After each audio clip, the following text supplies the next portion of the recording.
payapa, pinasok mo ng lalaki ang kamay sa bayot butas na. ng table counter at mabilisang kinuha ang nakapatong ng cellphone sabay alis.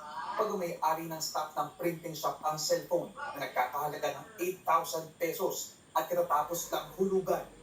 Kwento ng may-ari ng printing shop, regular na nilang customer ang kawatan. Yung tao po na yun matagal na pong nagpabalik-balik sa amin. Minsan nagpapalob, minsan nagpapa-cash in po siya, cash out po sa amin. Namumukhaan po namin. Talagang tinitiktigan niya yung staff namin kung ano po yung galaw dun sa loob ng shop. Ayon sa barangay, posibleng miyembro ng salisigang ang kawatan na ang modus makahanap ng tiyempo para makapambiktima. Posibleng hindi taga rito sa Barangay Santa Ana. Hindi yung nakikilala ng aming mga tanod. Sa nagnakaw, kitang-kita yung mukha mo. At pwede ka naman sumuko. Hindi ka pwedeng makaligtas. Alisigang po yung mga yan. Pinaigting na ng barangay ang seguridad sa lugar habang patuloy na hinahanap ang kawatan.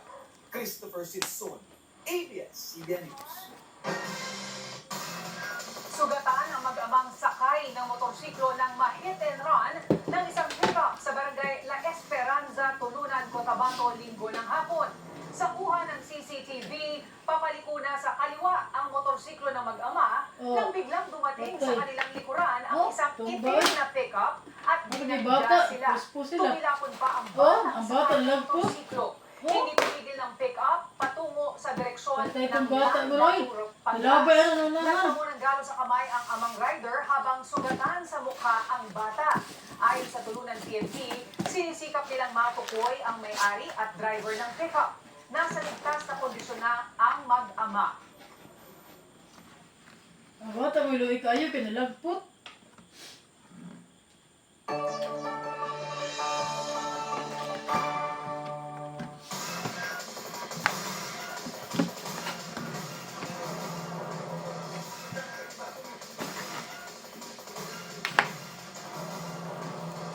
Alamin na po natin ang magiging lagay ng panahon mula kay ABS-CBN resident meteorologist Ariel Rojas. Ariel, balita ko, idiniklara ng tag-init simula ngayong araw?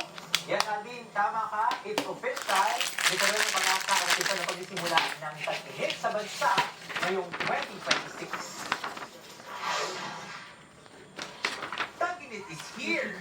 Tapos na ang amihan season at ang maalinsangang easterlies mula silangan ang umiihip na sa Pilipinas. Unti-unti nang tataas ang temperatura, pati ang heat index ng mga init. Kaya sa?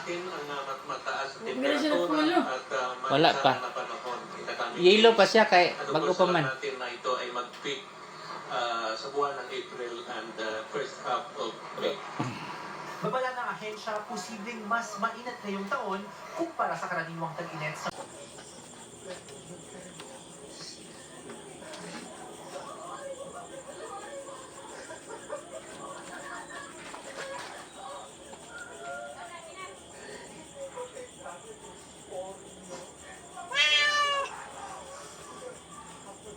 Nangayang kaya nang.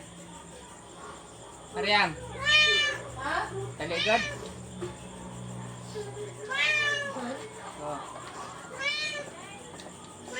Sa. Oh, kaya kayo.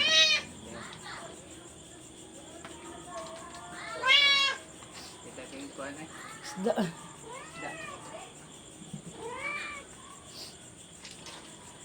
Barog lang ka. Ka?